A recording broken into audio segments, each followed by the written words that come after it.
Hello, we are now here in the home of Adrian Van Mondfrans. He was my mentor and professor at BYU when I was doing my graduate school.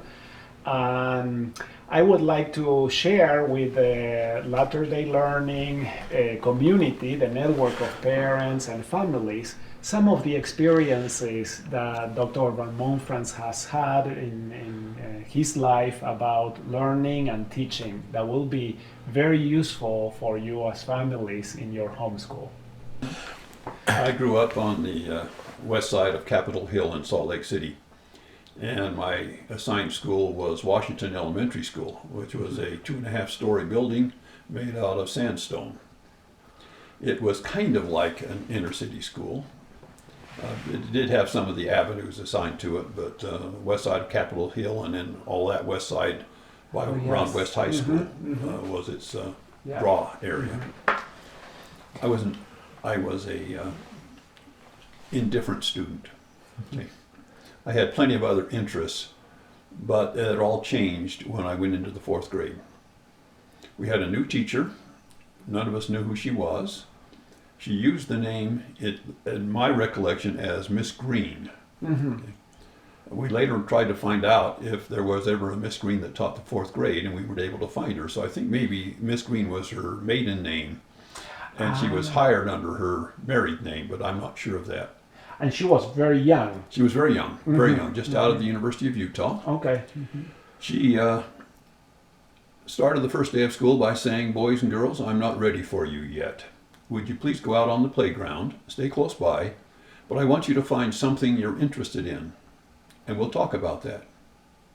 Well, we went out. I played marbles with some of the guys and so forth, and I don't know what the girls did. They play hopscotch and so on, like they usually do. And about an hour later, she came out and said, "I'm ready for you, Nat. Now, come on in." So we had to find something we were interested in a hurry. So I picked up a shiny rock. Okay. And David Barrett plucked a limb off one of the bushes outside the school that was alive up to a certain place and then dead beyond that. And Gilbert McCardle picked up a little piece of the brick that had fallen off the building and brought that in. They just pick whatever was around. Whatever they could find, yes. Harry. And so I'm sure we were very disappointing to her.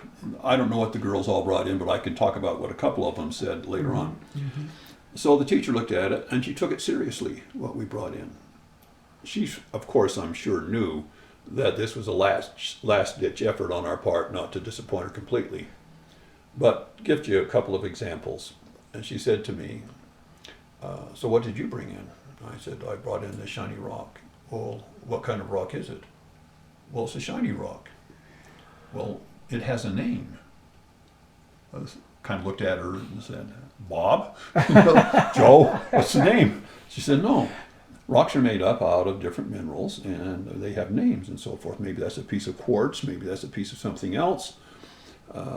Would you like to know how to find out?"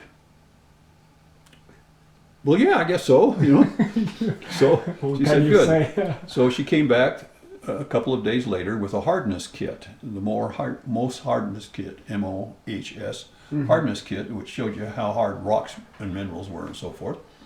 And she said, "Let's see how hard it is." And so she was able to scratch it with something that was about 8 on the hardness scale. So it was a 7 or a 6. And she said, "It's got to be probably made out of silica, and it's probably quartz, or it's probably something like that. Sometimes we call it agate, and so on. And so on. So I became interested in rocks. As soon as she became aware that I was interested in rocks, the next thing I knew is I had a field guide to rocks and minerals in the Intermountain area, which I studied and so forth, and I began to collect rocks. So everywhere I went, I was on the lookout for rocks, and I'd bring them in, and she'd help me find out what they were. And then she said one day, "Realize that's a piece of lava?" I said, "Yes, I think it was in one of my neighbor's gardens." And she said, "Well, do you know how volcanoes work?" And I said, "No, I don't know how volcanoes work. They blow up, and it's scary and all that, and red stuff comes out of them and so forth." So she got me a book out of the school library on volcanoes. And then I had a project and so forth to do something about that. Well, that was my start. Mm-hmm. She looked at David Barrett's twig, and he said, well, I'm a little bit curious why it's dead from this point onward. So she said, well, let's see. So she broke it carefully, and a little critter fell out of there, just a little tiny thing. So she said, tomorrow I'm going to bring a microscope, and we'll take a look at that little critter. And so she did. So we looked at it, and it was one of those little things that make your fruit go sour. Okay. Oh. Okay. Mm-hmm, mm-hmm. And it had killed the flow of sap going through that tree and so forth. And so the next thing we knew, why she was having David Barrett look at flowers and look at other kinds of things and so forth. Gilbert McCardle's piece of brick, it was popped right off one of the lowest bricks right there next to the tar that was our school ground. And she looked at that and she said, it's a very curious piece of brick. It has concentric rings. Now, Gilbert, did you see anything on the outside that suggests it was broken off somehow by a rock or somebody kicking it or something? No, I don't see anything broken on the outside. I said, isn't that curious? He said, well, yeah, I guess so. She said, let's go to the principal's office and show it to him. So they went to the principal's office, and that little piece of brick on the inside where it had popped out had like concentric rings, showing that it had been forced off by internal pressures inside the brick, which was a suggestion that the building was in some early stages of collapse. Oh my goodness. Okay. Uh-huh. So she showed that to the building principal, and the building principal said, I think I need to get the engineers over here to take a look at this. Okay. That's our start. Okay. Then there was another young lady there. Her name was Juanita Gray, and she hadn't picked anything up on the playground. So she pulled a biscuit out of her lunchbox and showed that to the teacher.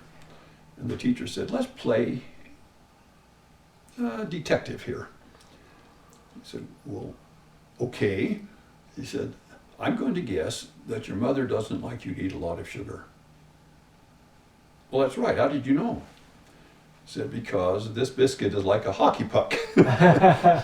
And even if she used any kind of stuff in there to make it rise, it didn't rise because it didn't have the sugar.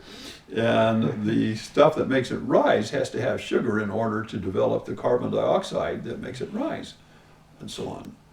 So she said, oh, so you learn a lot about people by what they eat and how they eat and so forth, and you learn a lot about how healthy they are, what kind of problems they're going to have and so forth. So a number of things happened out of all of that. I became deeply interested in rocks and minerals. So I got every book I could out of the library about minerals and mines and stuff like that.